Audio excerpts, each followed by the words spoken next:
I got one name wrong and I have to make this all over again. And it's because they are actually forgettable characters and people want to forget them. And I'm talking about them, it's like, and the people that want to forgive them forget them might have a good reason to want to forget them.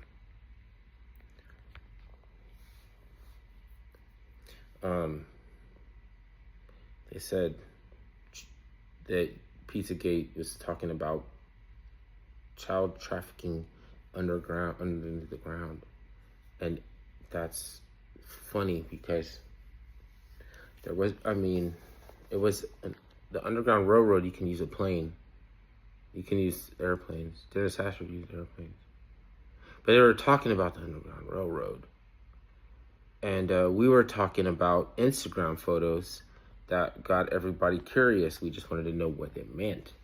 And it, like, is Photoshop or is that really you? Like, and then we started asking, why is this guy so powerful?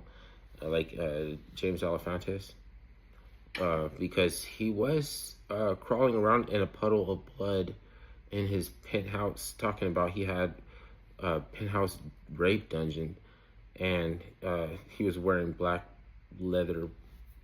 patent leather vest and shorts and a little hat, and he was like hysterical while he was like crawling around in the blood, and we're like, dude, what is that all about?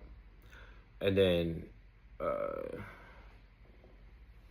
what's his name, Podesta was like, oh, those are stolen, you can't use those to like, I don't know, we just wanted to have questions. He wasn't even on trial. He wasn't even on trial. We were just like, had questions about it. So he was like, you better get your predications. He told us to get on our predications. You remember that shit?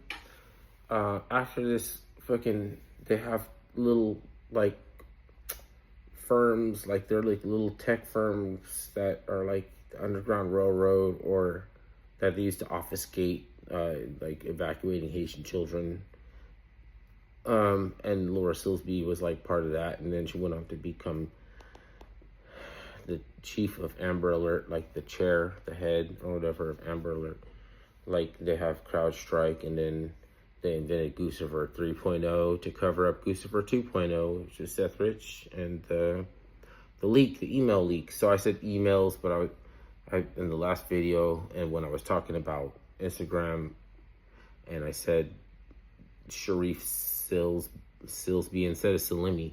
His name is Sharif Salimi. He is the dude that brought his kids. They're trying to mock Pizzagate, saying that it was so safe to go there that he will bring his own kids. And that was at the same time that the gunman showed up and fucking shot his AR into the ground, and it's hit this fucking stupid subconsequential computer, which they tried to throw in there as like a red herring, like he was part of, like you could follow the rabbit hole, like now he's like doing some stuff for fucking Lionsgate and Frank Justra and stuff. Like now, because he was one of those like Screen Actors Guild, and then they start hitting you up on the Screen Actors Guild and everything. There's a fucking rabbit hole. Are those his real kids? You could just be like, are those your real children? Because like King Solomon would have been like, are those your real children?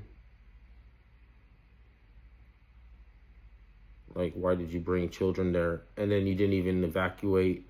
The police got there after like the fucking caution tape was up or some shit. It was weird. Like, he didn't leave. He just stayed there chewing on his pizza and drinking his sodas, and like they weren't even perturbed. Like they felt safe all the time. So cast suspicion again on like the shooter, who is supposed to just be deranged. He was just supposed to be a wingnut. He's not supposed to know what's up. It was so fucking weird, man.